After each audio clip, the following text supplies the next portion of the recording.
এখন আমরা ইউজার থেকে ইনপুট নেওয়ার ফাংশন মানে scanf ফাংশন নিয়ে কাজ করব। আমরা কিভাবে ইউজার থেকে ইনপুট দিতে পারি সেই মেকানিজম কোডিংটা এখন আমরা তৈরি করব। প্রথমে আমরা আমাদের হেডার ফাইলটি ইনক্লুড করব stdio.h।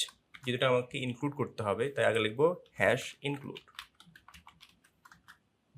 এরপর আমরা আমাদের মেইন ফাংশনকে কল করব int main ফাংশন।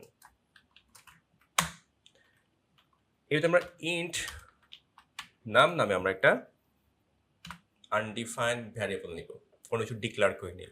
এখানে আমরা ইন্ট নেওয়ার কারণ হচ্ছে ইন্ট মানে ইন্টেজার আর নাম্বার হচ্ছে ভ্যারিয়েবল নেম। এর ভিতরে আমরা একটা ইন্টেজার ভ্যালু কি করব নিব, ইনপুট নিব।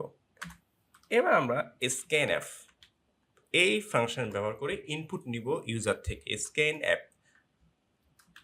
এখানে আমরা দিব %d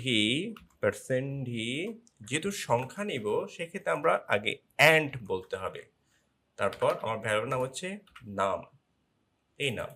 ওকে, স্ক্যান দিয়ে আমরা ইউজার থেকে ইনপুট নিব। এরপর প্রিন্ট করব প্রিন্ট এফ। ইউজার থেকে যে ইনপুটটা নিচ্ছি সেটা আমরা দেখাবো প্রিন্ট এফ ফাংশনের মাধ্যমে। অবশ্যই আমাকে আগে ফরম্যাট স্পেসিফায়ারটা বলে দিতে হবে %d এবং আমার ভ্যালুর নেম কোনটা, নাম। আমরা কিছু লেখা দেখতে পাই এখানে ইউর নাম্বার। ওকে, এখন যেহেতু আমি স্ক্যান বিশেষ করে ইনপুট নিব, এখানে আমি দিলাম 5।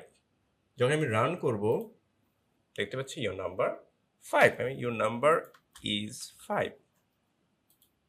তার মানে কি হচ্ছে এই 5টা প্রথমে এই নামের ভিতরে ইনপুট স্টোর হচ্ছে, এই স্টোর হওয়ার নাম্বারটা প্রিন্ট এর মাধ্যমে আমরা সেটাকে আউটপুট দেখাচ্ছি। আমরা জানি সবশেষে রিটার্ন 0 দিয়ে প্রোগ্রামটা শেষ করব। এভাবে আমরা ইউজার থেকে ইনপুট নিয়ে আউটপুট দেখাতে পারবো।